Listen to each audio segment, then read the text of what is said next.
fidelity. Fidelidad.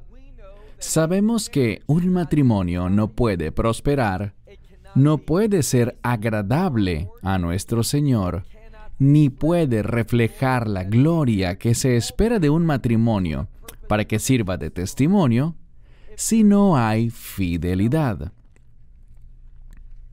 La Biblia habla de nuestra relación de pacto con Dios a través del Mesías como un matrimonio.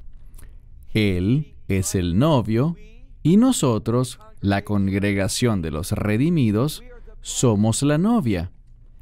Y si queremos que nuestra relación con Él prospere, si queremos tener un testimonio digno de alabanza, si queremos que la gloria de Dios pueda ser vista a través de nosotros, tiene que haber fidelidad. Y hablo de fidelidad según las Escrituras. Debemos darnos cuenta de que Dios fue muy específico acerca de los últimos días, los tiempos finales, para que pudiéramos estar preparados. Nos da constantes advertencias.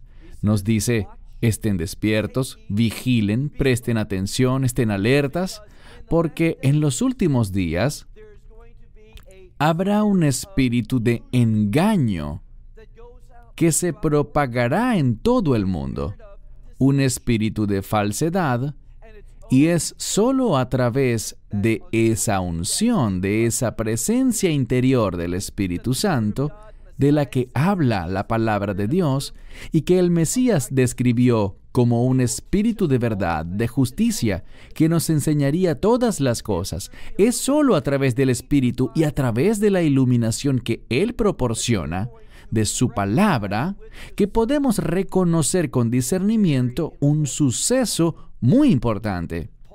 Pablo escribió en 2 a los Tesalonicenses capítulo 2, refiriéndose a los hermanos, a los creyentes en el Mesías, y nos advirtió sobre este engaño, y dijo que habría una apostasía. La palabra griega apostasis proviene de dos palabras. El término istamai, estar de pie, y la palabra apo, que significa desde. Es una frase que significa abandonar. Hoy en día, muchos de los que entienden el significado de lo que tiene que ver con nuestra esperanza bendita, ven un problema con su teología, con su doctrina, con lo que han estado enseñando sobre esa esperanza bendita, y ven esa palabra, apostasía, y dicen, oh, esto significa abandonar un lugar, y la interpretan como si fuera el rapto en sí. Pero hay un problema. Cuando esa palabra aparece en otros pasajes de la Escritura, por ejemplo en Hechos 21:21, siempre se refiere a abandonar lo que es bueno, lo que es verdadero, para ir hacia lo que no es bueno, hacia lo que es falso. Por ejemplo, en Hechos 21:21, Pablo es acusado de herejía, de abandonar o alejarse de las leyes de Moisés y de enseñar a otros que viven en las naciones a que no circunciden a sus hijos, a no seguir las tradiciones de las Escrituras. Esa es una falsa acusación, por supuesto. Él está siendo acusado de un abandono, de una apostasía. Y claro que él no estaba enseñando eso. Pero ciertamente vendrá una apostasía. Y lo veo muy claramente, muy claramente. Al ver el horizonte de manera espiritual, se puede anticipar que eso vendrá. Les había dicho algo el viernes en la noche, y con toda honestidad y sinceridad, yo no tenía planeado mencionar esa otra conferencia. A veces cuando escuchas, las cosas simplemente salen. Y quiero que se den cuenta de que la gente que está allí hablando, a muchos los conozco y los considero mis amigos. servidores igual que yo. Pero algo alarmante está pasando y a veces debemos decir las cosas. No podemos dejar que la amistad, las relaciones de trabajo, interfieran o comprometan la fidelidad de la palabra de Dios. Y quiero ser, y así me lo aconsejaron, por tanto, eso haré. Quiero ser muy específico. No quiero que nadie se vaya de aquí confundido acerca de mis intenciones. Mencioné que debemos ser flexibles porque lo que sospecho es que esto tomará un poco más del tiempo normal, pero eso está bien, porque en este momento vamos a combinar la primera y la segunda sesión en una sola, de modo que tendremos un estudio completo esta mañana. Vamos a salir a tiempo, eso le aseguré al gerente, así que será un estudio, pero será un poco intenso. Aquí en mi mano tengo mi celular y voy a entrar a un sitio web que tiene información sobre esa conferencia. Y reitero, son buenas personas. Es una organización que muchas veces he elogiado y recomendado en el pasado. Y eso no significa que ellos y yo estamos de acuerdo en todo, pero los veía bien firmes. Pero por sus asociaciones, por esas personas con quienes están ministrando, lo que están enseñando, estoy profundamente alarmado y entristecido. Seamos muy específicos. ¿Cuál es el problema? Bien, lo veremos en un momento. Voy a citarlos. Esto se refiere a una conferencia y cito textualmente: Israel y el avivamiento mundial que se aproxima. Y eso suena genial, pero la pregunta que debemos responder es: ¿habla la Biblia, en sus propios términos, y seré específico, de que habrá un avivamiento mundial a la luz de lo que ellos dicen? ¿Y qué dicen ellos? Los voy a citar nuevamente. Acompáñenos en nuestra reunión para develar uno de los grandes, y usa esta palabra, misterios. Uno de los grandes misterios de la Biblia. Debemos ser específicos, porque hay misterios en la Biblia. Pero no conozco que esa palabra se use en relación con un avivamiento mundial en el contexto que ellos describen aquí. Y digo esto porque estoy leyendo que dice: queridos amigos, la cosecha más grande que el mundo haya conocido jamás, palabras rimbombantes, la cosecha más grande que el mundo haya conocido jamás, nos espera. Bueno, yo quisiera que ese fuera el caso. Esto no es solo una ilusión, sino que leo que dice, esto es una profecía bíblica. Y bien, ¿dónde está la profecía?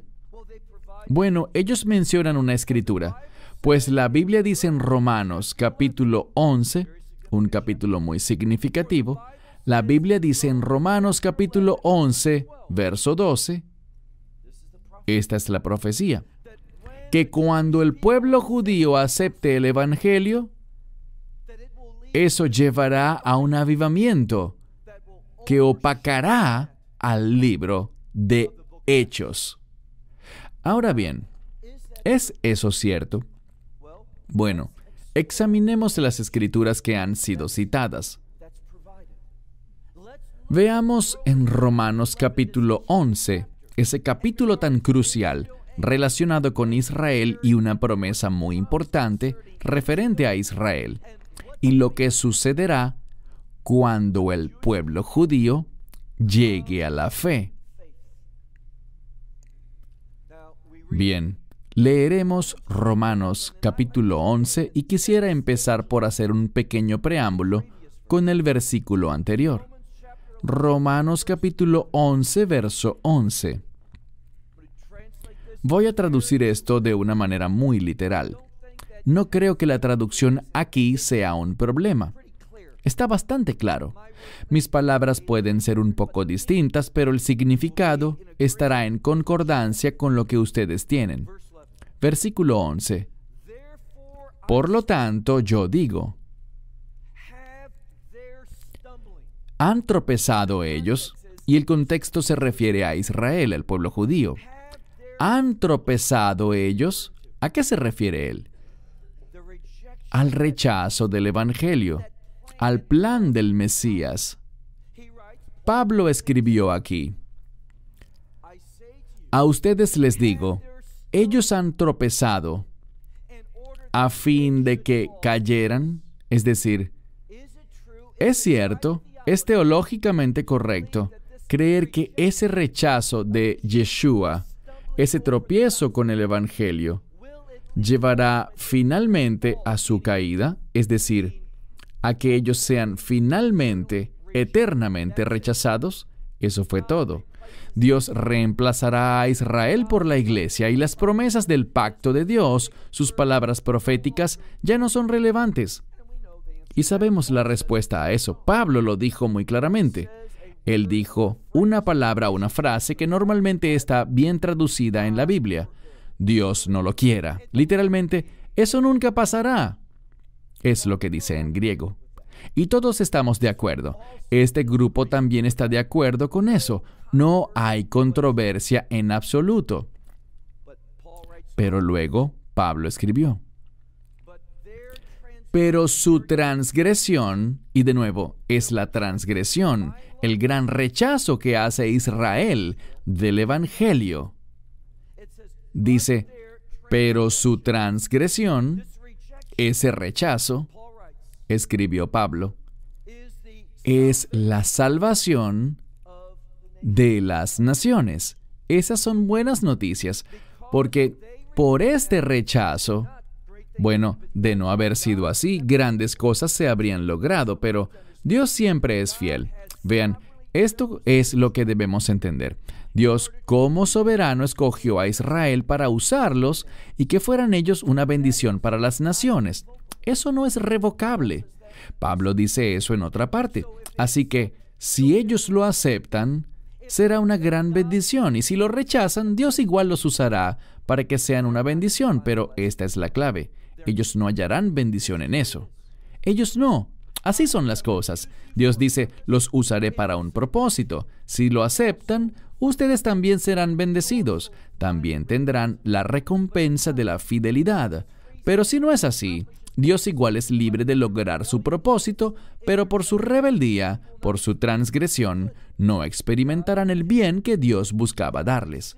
Y vemos, por desgracia, y todos estamos apesadumbrados por eso, que cada judío, cada gentil, Dios no hace acepción de personas, ¿cierto? Dice que está establecido para los hombres que mueran una sola vez y luego de esto el juicio. No hay segundas oportunidades. Así que eso nos hace sentir pesar por los judíos y gentiles que han muerto sin el Evangelio, ¿correcto? Pero hay buenas noticias. Él dijo, sigamos leyendo el verso 11. La salvación es para las naciones. Y debe haber un propósito detrás de eso, para que fuesen provocados. ¿A qué se refiere Pablo?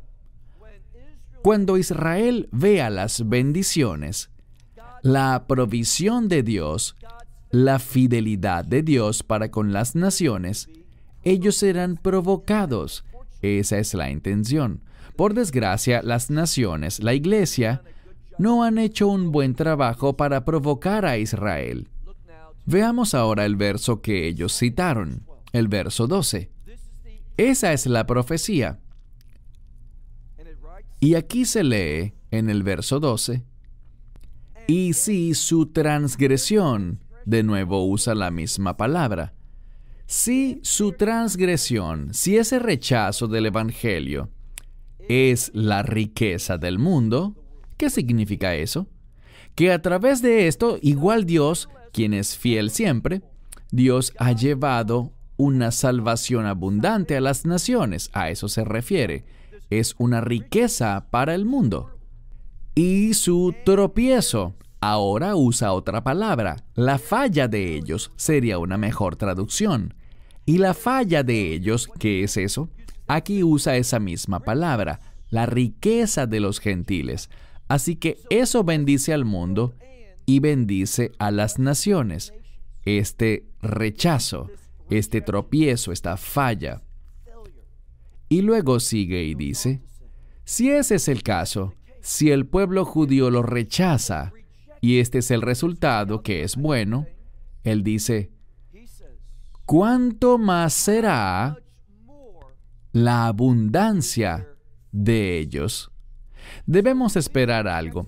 En lo que todos estamos de acuerdo es que cuando el Mesías, y lo que dicen las Escrituras sobre esa recepción del Mesías por parte de Israel, de lo que Pablo está hablando, y se los mostraré dentro del contexto a medida que avancemos.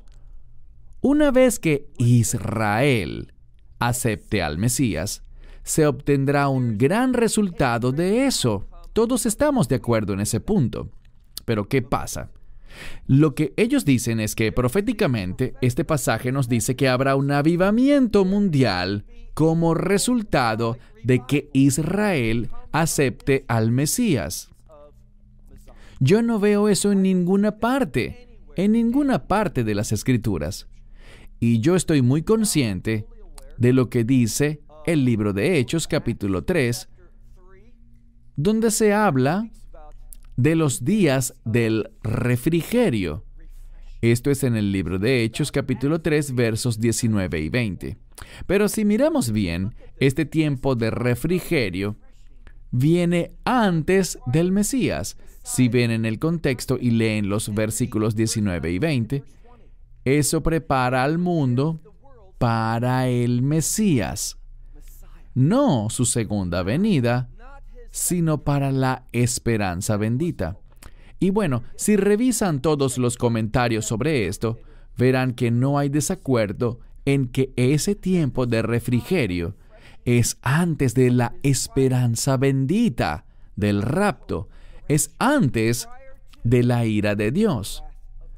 Otro pasaje de las Escrituras al que podemos acudir es el libro de Joel, capítulo 2, versos 28 al 32 en hebreo, y capítulo 3 en español, donde habla de cómo su espíritu será derramado y la gente profetizará.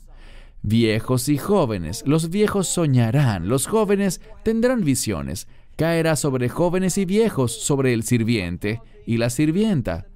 Aquí lo importante es que habla de toda carne. No es un fenómeno único de Israel, sino que afectará al mundo. Ahora bien, es muy significativo, ¿no es así? Que en el libro de Hechos, capítulo 2, el capítulo anterior, vemos que todo ese capítulo, el capítulo 3 de Joel en hebreo, capítulo 2 en español, versículos 28 al 32, son citados ¿por quién? Por Pedro, en su explicación de lo que empezó el día de Pentecostés. Estamos en este tiempo único que va desde Pentecostés hasta el final de esta era que va a terminar.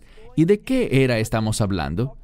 De la congregación de los redimidos.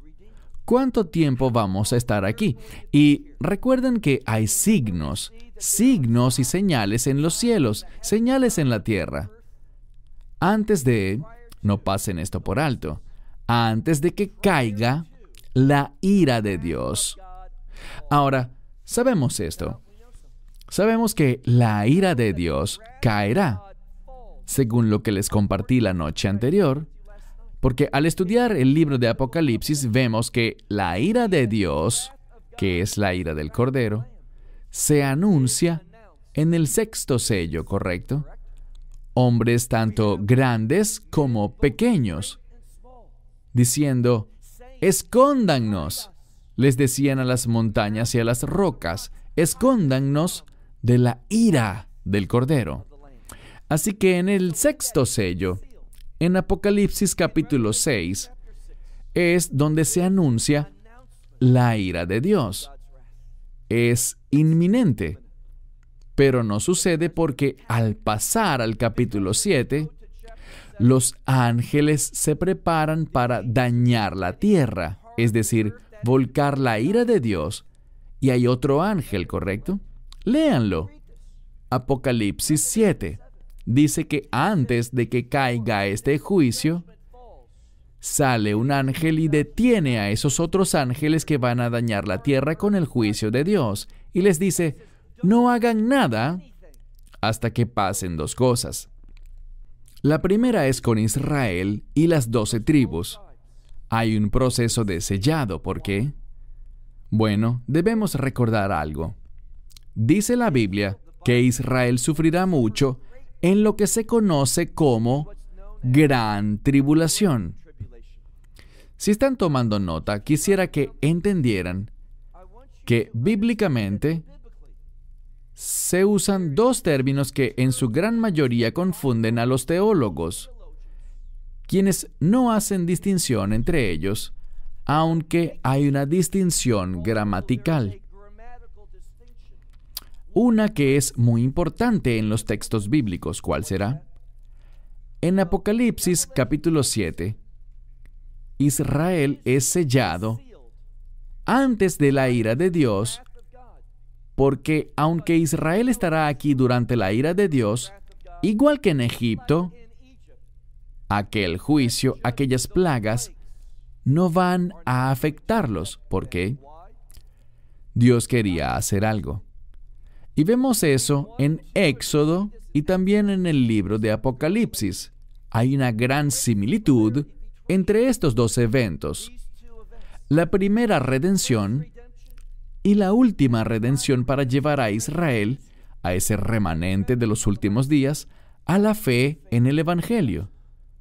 Y lo que dicen las Escrituras es que Dios va a hacer una distinción, un hevdil, en lenguaje bíblico, entre Israel y las naciones.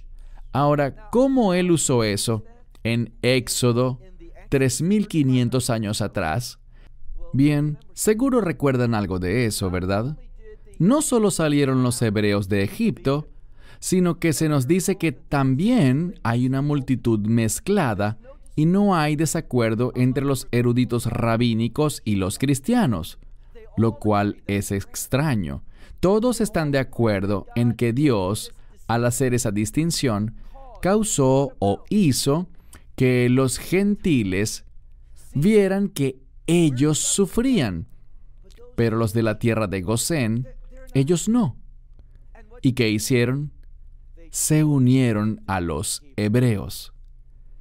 Y a través de la redención, Dios sacó a la congregación de la primera redención a través de la sangre del cordero, de aquel cordero físico, el cordero de la Pascua, y sacó a los hebreos, sacó a una multitud mezclada, y ellos pasaron a ser conocidos como Adá Israel, la congregación de Israel. Por cierto, esa palabra congregación, Adá en hebreo, significa testigo, los que dan testimonio. Es lo que nosotros debemos ser, es lo que ellos debían ser. Así que vemos salir a esa multitud mezclada, y esto es lo que debemos recordar. Aun cuando Dios sella a Israel contra su ira que será derramada en la última mitad de esos 7 años finales, no están protegidos de la persecución satánica. Y es por eso que 2/3 morirán. Eso nos duele, ¿verdad? 2/3 del pueblo judío, que estarán vivos durante esos últimos días, perderán la vida, no debido a la ira de Dios, sino debido al anticristo. ¿Por qué? Es muy simple, muy simple.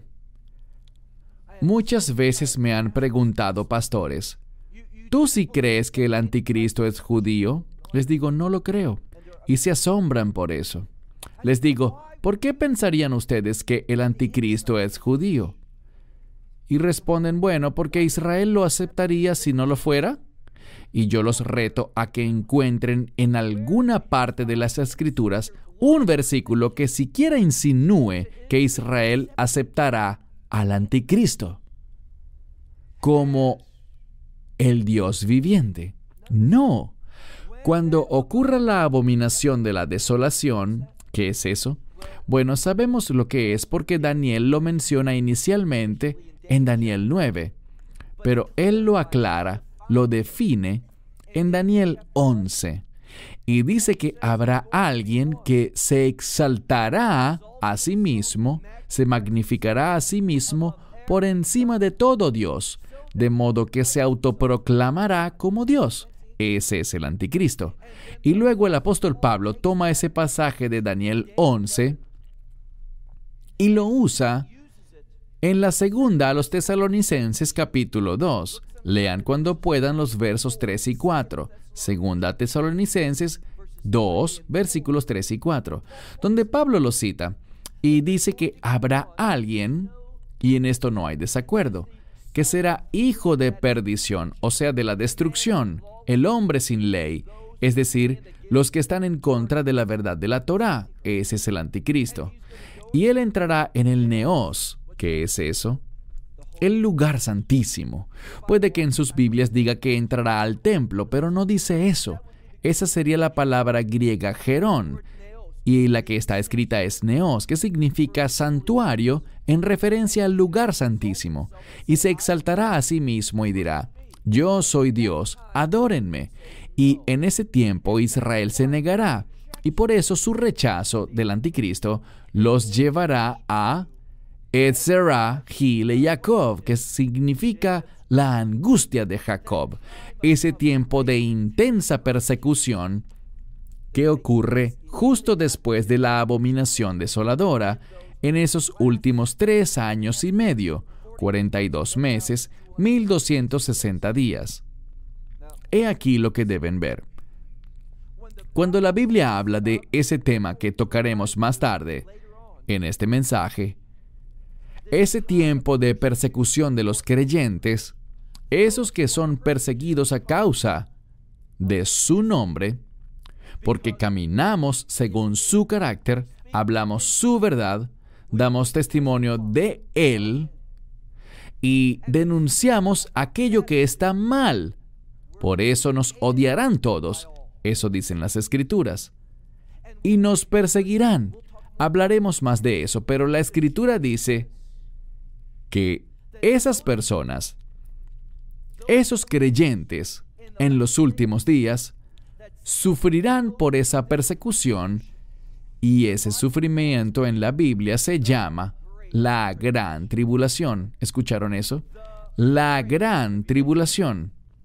Pero cuando hablamos del sufrimiento de Israel, en la segunda mitad, no en la primera, ese se refiere a nosotros. Nosotros pasaremos por la gran tribulación.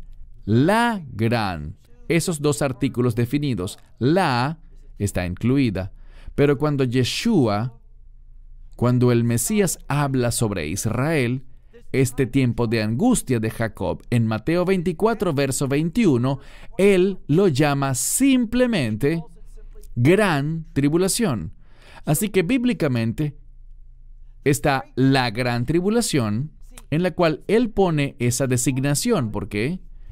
Porque él lo enfatiza, ya que es sufrimiento por su causa, por él.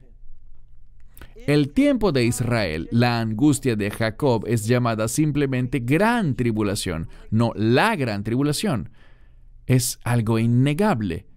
Si leen Mateo 24, la última parte, desde el verso 16 al 31, tiene que ver con Israel. Y en el verso 21 está esa gran tribulación. Entonces, ¿qué sabemos? Bien, sabemos que Israel llegará a la fe no para llevarnos a un avivamiento mundial. Israel llega a la fe en el Mesías, si miramos la profecía, la verdadera profecía. Zacarías capítulo 12. Israel llega a la fe al final de esos 7 años. ¿Y qué pasa? Bueno, sabemos esto. Debemos hacer una distinción. Somos demasiado casuales con las palabras que usamos. Llamamos las cosas de manera sensacionalista, un misterio. Queremos que la gente entre en un estado de emoción exaltada. ¿Y es que acaso la verdad no es lo suficientemente emocionante? ¿Necesita ser empaquetada y mercadeada de una manera diferente? ¿Es que la palabra de Dios, la verdad, no es motivación suficiente? No hay que volverla sensacionalista, solo hay que enseñarla con sencillez. Lo que encontramos es esto. ¿Recuerdan cuando el Mesías estaba en el Monte de los Olivos? No hablo de Mateo 24, sino de Mateo 23. Cuando estuvo en el Monte de los Olivos y está reflexionando sobre Israel. Y al pensar en la condición espiritual de ellos, ¿qué hace él? Él llora. Llora. Y dice, ¿cuánto anhelo? Esa palabra expresa su deseo, su gran deseo, de reunirlos como hace la mamá gallina con sus pollitos, pero ustedes no estaban dispuestos. Algunos tienen problemas con ese verso. Esto es lo que él dice realmente allí. En verdad les digo, no vendré hasta que ustedes digan, bendito es el que viene en el nombre del Señor. Nosotros como creyentes anhelamos, deseamos, queremos que Israel diga esas palabras, ¿correcto? ¿Por qué? Ellos deben darse cuenta de la necesidad que tiene Israel del Mesías. Y cuando eso pase, ¿cuál será el resultado? No será un avivamiento mundial. Ojalá fuera así, pero en ninguna parte de las Escrituras dice eso. ¿Qué es lo que dice? Vean, lo que ellos hacen es inferir a partir del texto. Son casuales, descuidados. Y lo digo con toda sinceridad, es una advertencia. Porque si ustedes se ponen de pie y enseñan, Dios dice que tendrán que rendir más cuentas. Debemos ser muy sobrios, temerosos y asegurarnos de qué es lo que predicamos. Bueno, creo que esto es así, esto suena correcto. Oí que alguien lo dijo. Eso no es una enseñanza responsable. Debemos tener confirmación en su palabra. Yo no conozco ningún verso y estoy dispuesto, si me equivoco, a hacer un video y me pararé y diré que estaba equivocado. Y ojalá lo esté. Yo quisiera ver eso, quisiera ver un avivamiento mundial. Pero, ¿qué es lo que verdaderamente dicen las Escrituras? En ellas podemos leer, bien, si el rechazo de ellos significa que todos estos gentiles lleguen a la fe, entonces lo lógico es pensar que cuando Israel llegue a la fe, eso traerá un avivamiento aún más grande. ¿Tiene sentido, no es así? Tiene sentido. El problema es que no es bíblico. Es solo que no es escritural, porque ¿qué dicen las Escrituras? Vamos al verso 15. Ese es el versículo. Aquí es donde Pablo aclara, donde nos especifica a nosotros lo que pasará cuando Israel realmente, cuando aquella realidad de los últimos días se presente, cuando los cielos se abran, Israel estará en medio de un gran sufrimiento. Cuando finalmente aclamarán, bendito el que viene en el nombre del Señor. Y los cielos se abrirán y ellos verán a ese que fue traspasado. Él vendrá a liberarlos durante esa batalla de Gog y Magog, que también es llamada Armagedón, que tiene lugar cerca del Megido, en lo que se conoce como Emet Yehoshafat, el valle del juicio del Señor. La palabra de Dios es muy específica. Veamos el versículo 15. Y esta es la razón. El trasfondo bíblico, hacer un estudio profundo, Si le preguntan a cualquier rabino ortodoxo, les daré la prueba de esto. Mencioné a Maimónides ayer, ¿correcto? Maimónides escribió 13 principios del judaísmo, ¿correcto? Y por cierto, cada sidur que he visto, al final del servicio Shakarit, el servicio matutino, es tradición leer esos 13 principios de la fe del judaísmo. Y verán que agrupa 2 de ellos. Uno es que nosotros creemos en la venida del Mesías con una fe completa, y aunque esa venida se retrase, la vamos a esperar cada día. Y lo siguiente que ellos ponen al lado de la venida del Mesías es la fe en la resurrección. ¿Y por qué hacen eso? Ellos entienden bien la profecía. Cuando venga el Mesías, y estamos hablando de su segunda venida, habrá una resurrección. Y siempre, recalco esto, siempre que hay una referencia a la resurrección, lo que viene a nuestra mente es el reino. Cuando vemos los evangelios, ninguno de los discípulos, ninguno de ellos creyó que el Mesías resucitaría de entre los muertos, ¿correcto? Solo había una santa mujer que creyó que él iba a morir. Nadie más, aun cuando él se los dijo una y otra vez. Voy a Jerusalén para la Pascua. Al oír Pascua, se nos deben venir 2 ideas a la mente: muerte y redención. Pascua es igual a muerte. Debe venir la visita de la muerte a la casa, ¿cierto? Durante la Pascua, veamos en Éxodo, cuando Dios dijo, la muerte se avecina y pueden experimentarla de 2 maneras distintas. Bien sea con la muerte del Cordero de la Pascua, él debe morir, o la muerte del primogénito. Pero la muerte visitará todas las casas, de cualquier manera. Así que la Pascua se relaciona con la muerte, pero también con la redención. Y cuando hablamos de resurrección, eso debe hacernos. Recuerden que ellos no creyeron en la resurrección, no tenían expectativas reales de reino. Eso es lo que enseña el cristianismo y es correcto. Ellos no creyeron en la resurrección del Mesías. Ninguno fue a la tumba el primer día de la semana para ver si él estaba vivo. Pero él lo dijo. Dijo, yo iré a Jerusalén, seré traicionado, seré condenado. E incluso dijo en Mateo, y seré crucificado. Pero al tercer día resucitaré. Dijo, no habrá otra señal excepto la señal de Jonás. Como Jonás estuvo dentro del pez 3 días y 3 noches, yo estaré en el vientre de la tierra 3 días y 3 noches, y luego resucitaré. Hay una conexión entre el reino y la resurrección. Estudien el libro de Apocalipsis. Vemos que el Mesías juzgará. Habrá una resurrección que lleva al reino milenial. Habrá un juicio después del reino milenial. Habrá una resurrección y después la nueva Jerusalén. La resurrección y el reino van de la mano. ¿Por qué lo digo? Veamos el verso 15. Cada vez que tomamos una sola escritura, esta es la razón por la cual este grupo está aceptando esta enseñanza. Porque ellos se han alineado con un grupo que es conocido.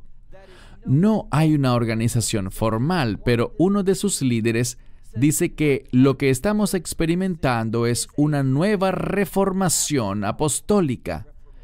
Y lo que enseñan es esto. Ellos dicen que debido a esta nueva reforma apostólica, en la que ellos se dan a llamar a sí mismos como apóstoles.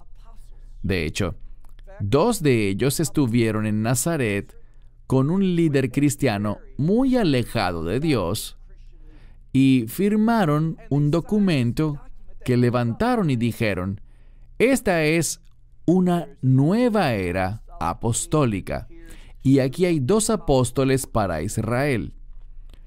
Eso es muy peligroso, estarse llamando uno mismo así. Les pregunto, ¿hay apóstoles?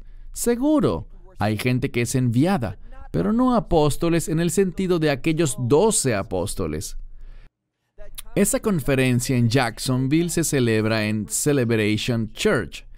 El pastor de allí está tratando de entrar en este movimiento y uno de los requisitos es ser un apóstol, haber visto al Mesías, haberlo conocido. Así que de manera muy conveniente, adivinen quién se le apareció a él hace unos meses. Jesús. Y ahora él tiene sus credenciales. Yo también soy un apóstol. Eso es muy problemático. Vean lo que dice la Escritura. Versículo 15. Esto es lo que podemos esperar cuando Israel, y eso pasará en los últimos días, al terminar esos 7 años finales. ¿Qué vendrá? No será un avivamiento mundial, sino que esto es lo que dice la palabra de Dios. Romanos 11, verso 15. Porque si el rechazo de ellos, mismo contexto del verso 12, si el rechazo de ellos es la reconciliación del mundo, veamos la implicación. ¿Cuál será el resultado de su abundancia? ¿Qué nos dice esto? No dice avivamiento mundial. Dice que el resultado será vida de los muertos, ¿correcto? Vida de los muertos. ¿Es una referencia a qué? A la resurrección. A la resurrección. Y lo que Pablo está diciendo es que cuando Israel diga, bendito el que viene en el nombre del Señor, cuando la nación de Israel, los que están en esa tierra, cuando ellos vean que el Mesías viene a librarnos, ellos van a recibirlo, tal como lo dice Zacarías 12. Y por eso es que viene, para establecer el reino. El tiempo para el avivamiento mundial en esta dispensación se acabó. Su regreso, la recepción de Él por parte de Israel cuando venga por segunda vez, no hablo de la esperanza bendita, sino de la segunda venida. Cuando eso pase, cuando Israel se enderece finalmente, tendrá lugar el reino de Dios. Podemos seguir leyendo en el libro de Romanos, ¿sí? Porque Pablo lo aclara completamente. Él habla sobre el olivo, ¿correcto? Ahora bien, el árbol del olivo no es Israel. El árbol del olivo representa al reino de Dios, a la familia. Podemos usar el término Israel para el árbol del olivo si entendemos el término Israel correctamente. Déjenme darles un ejemplo. Romanos 9, verso 6 al final. No sabemos ese verso, donde Pablo está diciendo que no todos en Israel son Israel, ¿cierto? No hay dudas ni desacuerdos. Él está usando el término Israel de dos maneras distintas. Es la única forma en la que eso puede tener sentido. No todos los de Israel son Israel. ¿Qué significa eso? Y ciertamente creo que no hay ningún debate por esto entre los eruditos. Cuando él dice, no todo Israel, y usa la palabra Israel la primera vez, se está refiriendo al pueblo judío. Cuando dice la palabra Israel la segunda vez, se está refiriendo al pueblo del reino. Uno de los usos de la palabra Israel, y esto lo vemos en Génesis capítulo 28, verso 3. Génesis 28, 3, donde dice que Israel no será un Adá, sino un Cajal, una congregación de una multitud de pueblos. Así que Israel, desde la perspectiva del reino, estará conformada por muchas naciones, ¿correcto? Y sabemos por lo que Pablo dijo, que no todos los judíos serán ciudadanos del reino, así como no todos los gentiles serán ciudadanos del reino tampoco. Solo aquellos que reciban al Mesías. Esto es cierto tanto para los gentiles como también para los de Israel.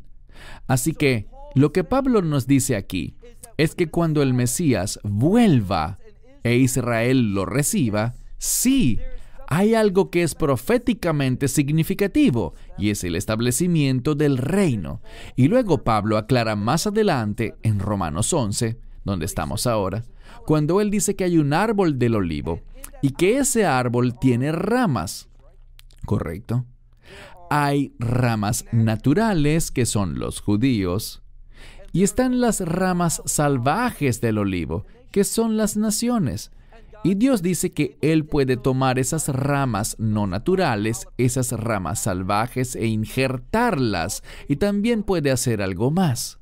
Esas ramas que se quebraron y se separaron de Israel, el pueblo judío, Él puede reinsertarlas al árbol. La base de este pasaje, cuando lo analizamos, habla de Israel conformado por judíos y gentiles también, una congregación de pueblos. Ese es el reino. ¿Saben? Yo amo el reino, porque está hecho de toda raza, nación, idioma, tribu. Veremos gente de todos los idiomas, de todos los colores. Si alguien es intolerante o racista, no pertenece al reino de Dios. Todos esos pueblos diferentes que son unificados, que se vuelven un solo pueblo por la sangre, como dijo Don, por el poder de la sangre del Mesías. Así que Pablo sigue hablando hasta llegar a un versículo muy importante que ha sido muy mal interpretado. Y luego todo Israel será salvo. La gente usa ese verso de manera incorrecta. La frase todo Israel será salvo solo tiene que ver parcialmente con el pueblo judío, solo una parte.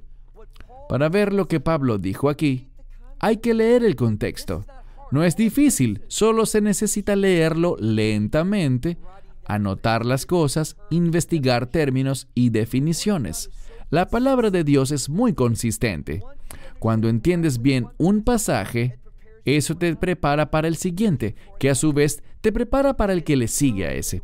Y al ir creciendo en la palabra de Dios, ellas no están ocultas, no son un misterio, son sorprendentemente claras y específicas. Y lo que Pablo dijo es que el endurecimiento había sucedido en parte, ¿correcto? Siempre ha habido judíos en el reino, creyentes en distintas épocas. De hecho, si leen el libro de Hechos, Hechos 15 habla de una gran convención en Jerusalén para ver si se les permitía a los gentiles entrar a la congregación de los redimidos. Cuando vemos esto, y se habla de Israel, de este reino, creación, él dijo que le había ocurrido un endurecimiento en parte al pueblo judío. Esa disminución de Israel tiene que ver con un cierto periodo de tiempo hasta que suceda ¿qué? La plenitud de las naciones, ¿correcto? ¿No es eso lo que dice? De modo que el endurecimiento de Israel por su incredulidad, por querer establecer justicia en sus propios términos, fue lo que dijo Pablo. Ellos están endurecidos por un tiempo, en parte, hasta que haya entrado la plenitud de los gentiles. Y luego, ¿qué va a hacer Dios cuando esa plenitud esté lista? ¿En quién volverás a poner su atención? En el pueblo judío. Y Él va a volver. Ellos lo verán. Ellos lo recibirán. Así que tenemos a Israel con una porción de gentiles y una porción de judíos. Y cuando esa porción de gentiles esté completa, entrará la porción de Israel, y luego dice que todo Israel será salvo. Él no se refiere a todos los judíos. Ojalá fuera así, pero no es lo que dice la Escritura. Cuando habla de todo Israel, se usa como lo usó Pablo en Romanos 9:6, la segunda vez. Todo Israel, tanto judíos como gentiles. Y luego él nos recuerda cómo esto llegará a su conclusión. ¿Cuándo se establecerá el reino? Él cita la Escritura de Isaías 59, verso 20, donde dice: un Redentor vendrá de Sión, y Él quitará el pecado de Jacob. ¿De qué nos habla esto? No hay debates al respecto. El Mesías vendrá en los últimos días para redimir al pueblo judío. Ellos serán redimidos por la vista cuando lo vean a Él. Esta es, entonces, la explicación. ¿Cuándo será salvo todo Israel? En los últimos días, cuando esa porción final de Israel, el pueblo judío, llegue a la fe a través del Mesías, ese que viene de Sión, con el propósito de perdonar y lidiar con los pecados de Israel.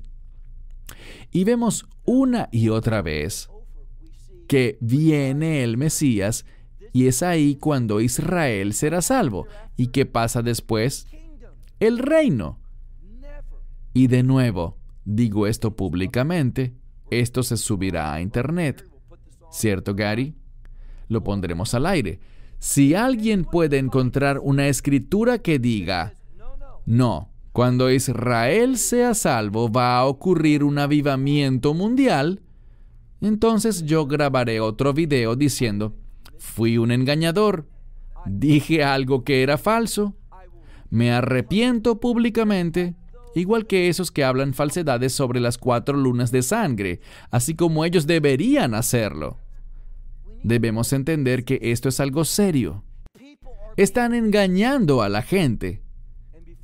Y antes de ir al pasaje al cual quiero que vayamos, quiero que recordemos algo. Lo que realmente me motivó a compartir esto son las horribles, ¿es ese un buen adjetivo? Las horribles asociaciones que los de Revive Antiquón tienen con falsos maestros. Lo siento, puede que ellos me agraden, puede que me asocie con ellos y los vea como hermanos, pero cuando ellos se asocian con individuos que están tan alejados de las enseñanzas bíblicas sanas y que consienten expresiones y manifestaciones que según ellos son del Espíritu Santo, pero que yo sé que eso no es de Dios, porque donde está el Espíritu Santo hay edificación, hay rectitud. Yo los pongo en duda. Pudiéramos mostrar en pantalla unos ejemplos de eso y dejar que ustedes decidan. Hace pocas semanas, mi esposa subió un par de videos porque yo me sentía afligido por eso, al igual que ella. Pero yo pensé, como se lo dije a Mitchell y a Israel, y les pregunté, ¿pueden hacer esto? Me sentí abrumado. No dejen que esas expresiones demoníacas, porque eso es lo que son, entren en este lugar. Creo que por eso Don sintió la necesidad de orar del modo en el que oró. No queremos eso. Ustedes pueden verlo. Si quieren, búsquenlo en YouTube. NAR, que son las siglas en inglés de Nueva Reforma Apostólica. NAR Watch Israel. NAR Watch es un canal de YouTube de un grupo de personas en Israel que comparten mi misma inquietud. Ambos queremos ver que la gente de Israel y la de todo el mundo llegue a la fe. Y estamos muy convencidos internamente de que esas asociaciones y las manifestaciones que según estos grupos son de fuego divino, agua que cae del cielo, estamos totalmente convencidos de que eso es satánico. Eso es demoníaco. Y no debemos asociarnos con esos grupos que enseñan y practican esta clase de falsedades. Donde está el Espíritu Santo, hay edificación. Tomen sus Biblias y busquemos el libro de Lucas. Lucas capítulo 21. Haremos esto rápidamente para recordar. Tenemos 2 reportes y quiero dejar un tiempo prudencial para esas personas. Pero sí quiero que miremos uno de estos pasajes brevemente. Lucas 21, iniciando con el versículo 12. Verán, esta escritura es similar, pero algo distinta a Mateo 24. Y al verla, nos damos cuenta de que tiene un orden distinto, porque lo que sabemos es lo siguiente.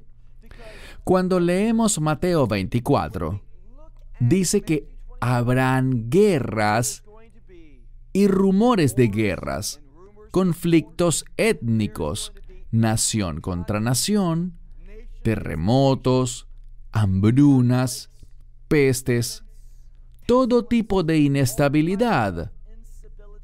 Y dice que luego perseguirán a los creyentes, en ese orden. Pero noten lo que dice aquí. Se habla de estas cosas que acabo de mencionar: guerras, rumores de guerras, terremotos, pestes. Y luego dice en el verso 12, pero antes de todas estas cosas, hay que tener cuidado porque la palabra griega pro normalmente significa antes, en un sentido cronológico. Pero muchos eruditos, y pueden investigarlo, yo lo hice, la mayoría de los eruditos entienden que lo que él dice ahí no es cronológico porque sería incongruente con lo que dice en Mateo 24. Cuando dice, antes de todas estas cosas, no está hablando en un sentido cronológico, sino en un nivel de importancia. Para el Mesías es más importante el que seas perseguido por tu fe que un terremoto o que una peste.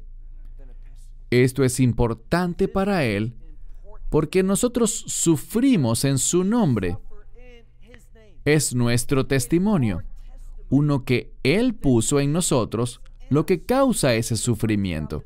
Así que Él dice aquí, antes de todas estas cosas, queriendo significar que eso es de la mayor importancia para Él. Antes de todas estas cosas, ellos les echarán mano a ustedes. Ellos van a agarrarnos con un propósito. Por encima de todas estas cosas, ellos les echarán mano a ustedes, los perseguirán y los entregarán a sinagogas y cárceles. Ahora bien, la palabra sinagoga sale en todo el Nuevo Testamento, pero debemos darnos cuenta de algo. Si le preguntan a un historiador en Israel, uno religioso, ¿dónde estaba la primera sinagoga? Solemos pensar que una sinagoga es una casa de adoración judía, ¿correcto? Pero el término sinagoga no es hebreo, es griego. Sin-agoge, y significa lugar de reunión. Y hay una discusión sobre cuál fue la primera sinagoga de todas.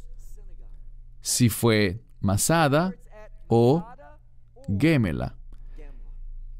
Y eso fue mucho después del tiempo de Yeshua. ¿Y cómo puede ser esto? Bueno, es muy simple. Están hablando de las sinagogas como nosotros las entendemos, como un lugar dedicado a la casa de Israel, la casa de Judá, donde se reúne el pueblo judío a rendir adoración, con el propósito de leer la palabra de Dios, orar.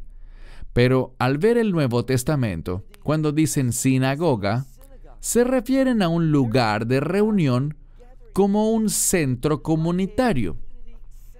Y una de las cosas que se hacían en las sinagogas eran juicios.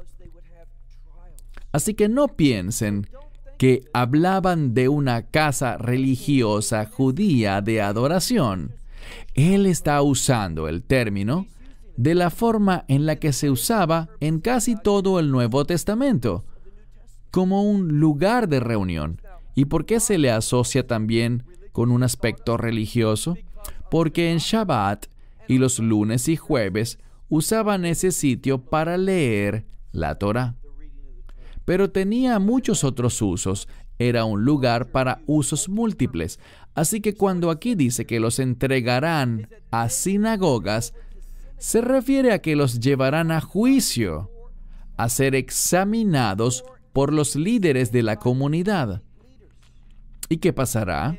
Bien, seremos condenados y nos pondrán ¿en dónde?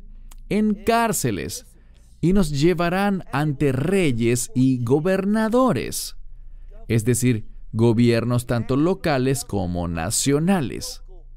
Y todo esto ocurre con un propósito, pero antes de mencionarlo, Él nos dice el por qué. Por causa de mi nombre. ¿Quién está hablando? Yeshua.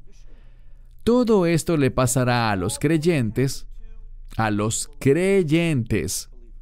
por causa de mi nombre. Pero, miren el verso 13. Son buenas noticias. Eso tiene un propósito.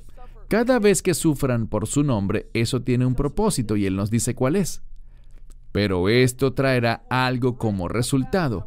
Eso les traerá algo a ustedes. Es con el propósito de testificar, dar testimonio. Así que podemos esperar que eso pase. Yo diría que no es la salvación de Israel lo que llevará a mucha gente a la fe. Yo diría que es más bien la persecución de los creyentes. Mucho antes de esto, en los últimos 7 años, pero antes del final en sí, habrá un testimonio, testigos del Evangelio. ¿Y qué nos dice el verso 14? Por eso, pongan en sus corazones, es decir, tomen la decisión.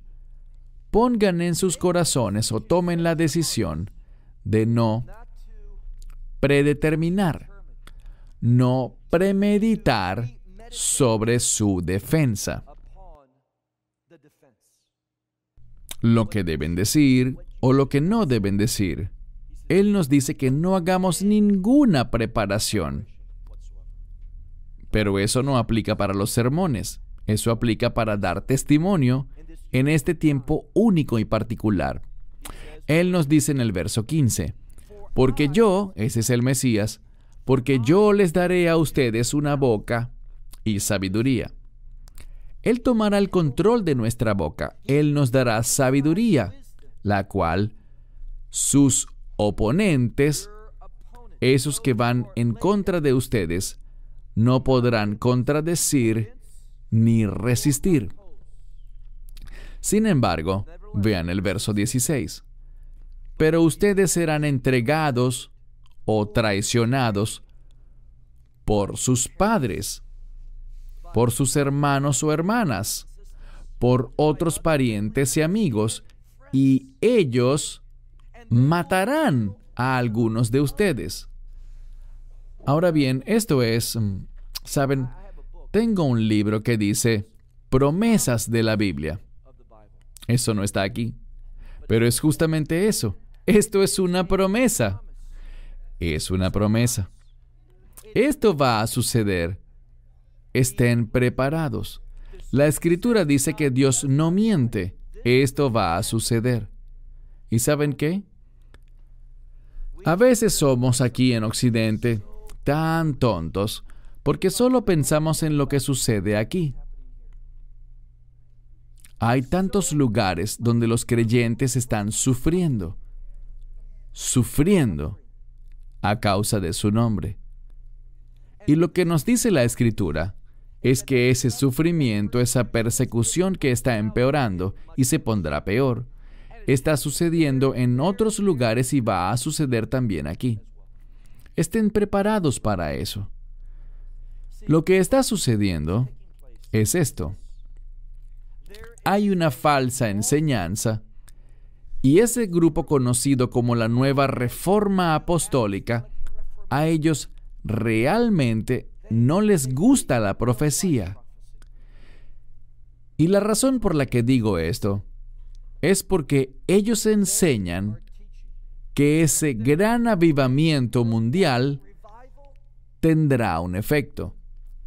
Le dará a la iglesia, y estoy hablando en su lenguaje, le dará a la iglesia autoridad sobre los medios, sobre la educación, sobre los gobiernos, sobre las artes, sobre toda la sociedad, que ese avivamiento mundial será un triunfo de tal magnitud que tendremos todo listo y luego el Mesías vendrá.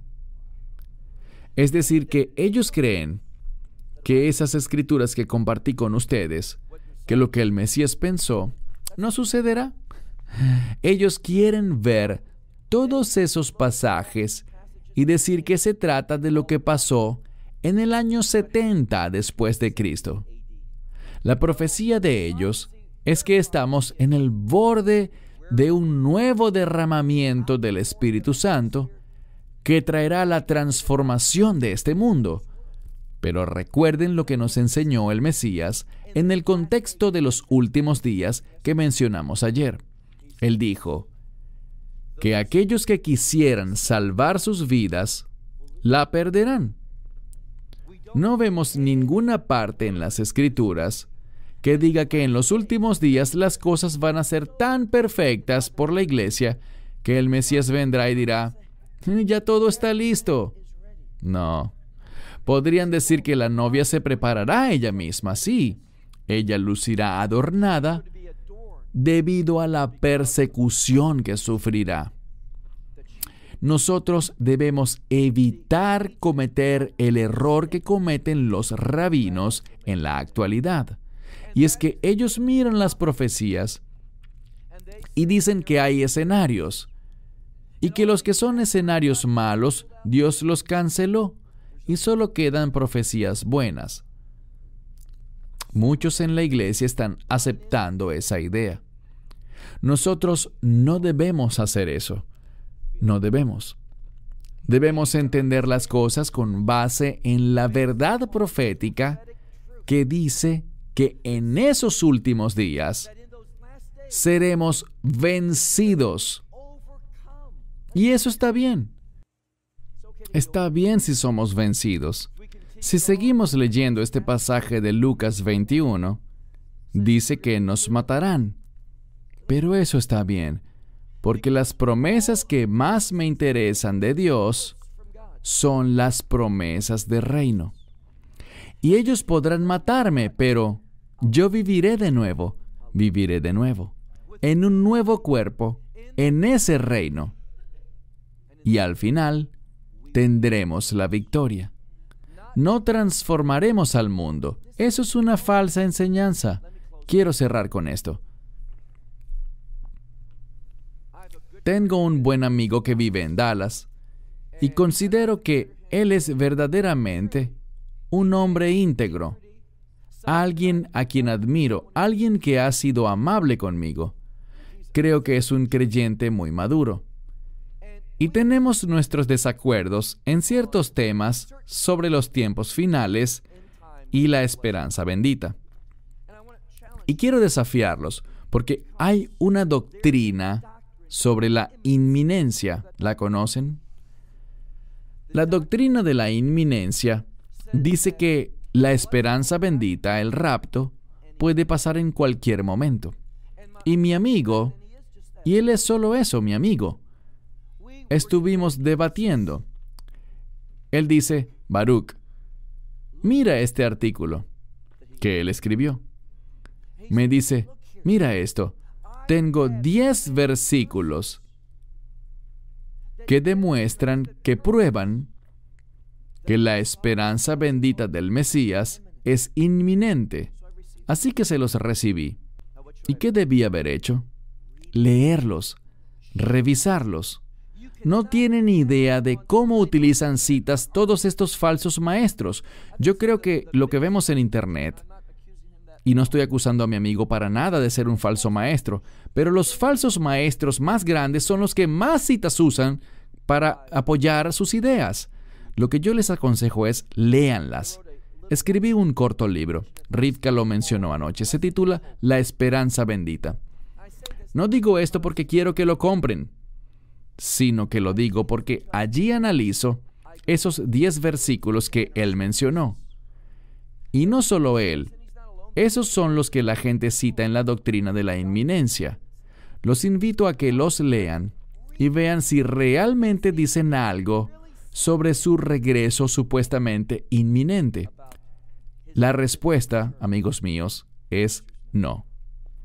El principal versículo que usan es: nadie sabe el día ni la hora, ¿no es cierto? Sí, pero solo porque no sepamos el día ni la hora, no quiere decir que puede ocurrir en cualquier momento. No es cierto. No es cierto. Revisen esos versículos. Véanlos por ustedes mismos. No se dejen engañar por tantas citas bíblicas maravillosas sacadas de contexto. Tómense el tiempo de leerlas. Se sorprenderán, y mucho, de lo que realmente dicen y de lo que no dicen. Esperamos que te hayas edificado con el mensaje de hoy y lo compartas con otros. Te invitamos a seguir nuestros estudios cada semana por este canal y por el portal de YouTube de Amarás a Israel. También puedes descargar nuestra aplicación móvil gratuita, Mi Estudio Bíblico. Finalmente, para obtener más información sobre nosotros, visita nuestra web amarasaisrael.org, donde encontrarás otras conferencias de Baruch en audio, video y texto. Hasta el próximo programa. Que el Señor te bendiga en Yeshua HaMashiach, Jesús el Mesías, mientras caminas con Él. Shalom desde Israel. De Israel. De Israel. De Israel. De Israel. De Israel, de Israel, de Israel.